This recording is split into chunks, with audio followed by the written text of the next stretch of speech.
আসসালামু আলাইকুম রহমতুল্লাহ। কিয়ামতের আগে পৃথিবীতে আবির্ভূত হবে ইতিহাসের সবচেয়ে বড় ফিতনাকারী দাজ্জাল। তার অবস্থান পৃথিবীতে থাকবে মাত্র 40 দিন। তবে এই অল্প সময়ের মধ্যেই সে মানবজাতিকে ভয়ানক ফিতনার সম্মুখীন করবে। আজ থেকে প্রায় 1400 বছর আগে মহানবী হজরত মুহাম্মদ সাল্লাল্লাহু আলাইহি সাল্লাম দাজ্জালের অবস্থান, তার ফিতনা এবং তার পরিচয় সম্পর্কে উম্মতকে সতর্ক করেছেন।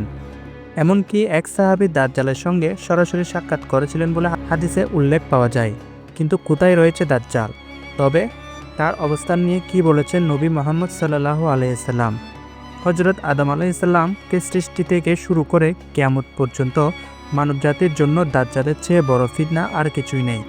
সে এমন এক অলৌকিক বিষয় দেখাবে যা দেখে মানুষ দিশেহারা হয়ে পড়বে। দাজ্জাল নিজেকে প্রভু ও আল্লাহ হিসেবে দাবি করবে। তার দাবির পক্ষে এমন কিছু প্রমাণও উপস্থাপন করবে, সে সম্পর্কে নবী সাল্লাল্লাহু আলাইহি সাল্লাম আগে থেকেই সতর্ক করেছেন। হাদিসে দাজ্জালের ফিতনার সময় যারা তাকে অনুসরণ করবে তাদের সম্পর্কে জানানো হয়েছে। হাদিসের বর্ণনা মতে দাজ্জালের অধিকাংশ অনুসারী হবে ইহুদি এবং মহিলা। ইস্পাহানের 70,000 ইহুদি দাজ্জালকে অনুসরণ করবে।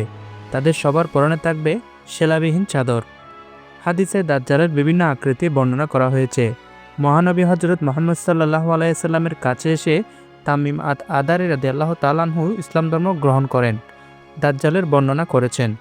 ফাতেমা বিনতে কায়েস রাদিয়াল্লাহু তাআলা আনহু থেকে বর্ণিত, একদিন আল্লাহর রাসূল সাল্লাল্লাহু আলাইহি সাল্লাম এশার নামাজ শেষে সাহাবীদের একত্রিত হতে বললেন। অতঃপর তিনি বললেন, তোমরা কি জানো আমি কেন তোমাদেরকে একত্রিত করেছি? তারা বললেন, আল্লাহ এবং তার রাসূলে ভালো জানেন। অতঃপর তিনি বললেন, আমি তোমাদেরকে এই সংবাদ দেওয়ার জন্য একত্রিত করেছি যে তামিম আদ-আদারি ছিল একজন খ্রিস্টান। সে আমার কাছে আগমন করে ইসলাম ধর্ম গ্রহণ করেছে। অতঃপর সে মৃত্যুক দাজ্জাল সম্পর্কে এমন ঘটনা বলেছে যা আমি তোমাদের কাছে বর্ণনা করতে চাই। মহানবী হযরত মুহাম্মদ সাল্লাল্লাহু আলাইহি সাল্লাম সাহাবীদের বর্ণনা করেন, তামিম আদ-আদারি একবার লাকাম ও জুজাম গোত্রের 30 জন লোকের সঙ্গে জাহাজযোগে সমুদ্র ভ্রমণে বের হয়। দীর্ঘ 1 মাস ধরে সাগরের দিকপ্রান্ত অবস্থায় থাকার পর তারা একটি অচেনা দ্বীপে পৌঁছান। দ্বীপে প্রবেশ করে তারা একটি অদ্ভুত প্রাণীর সাক্ষাৎ পান। প্রাণীটি ছিল মোটা পশমে ঢাকা, এমনকি তার শরীরের সামনের এবং পেছনের দিক চেনা যাচ্ছিল না। প্রাণীটি তখন তার নিজের পরিচয় দেয় সংবাদ গ্রহণকারী হিসেবে এবং তাদেরকে দ্বীপের গভীরে এক রহস্যময় গুহার দিকে নির্দেশ করে। তামিম আদ-আদারি রাদিয়াল্লাহু তাআলা আনহু ও তার সঙ্গীরা সাহস করে সেই গুহায় প্রবেশ করেন।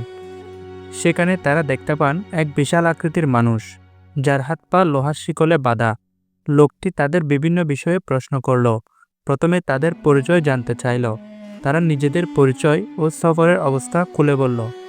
অতঃপর দাজ্জাল বলল, তোমরা আমাকে বাইসানের খেজুর বাগানের কথা বলো, তাতে কি এখনো খেজুর ফলে? তারা বলল, হ্যাঁ ফলে। তখন সে বলল, সেদিন বেশি দূর নয় যেদিন এগুলোতে আর ফল ধরবে না।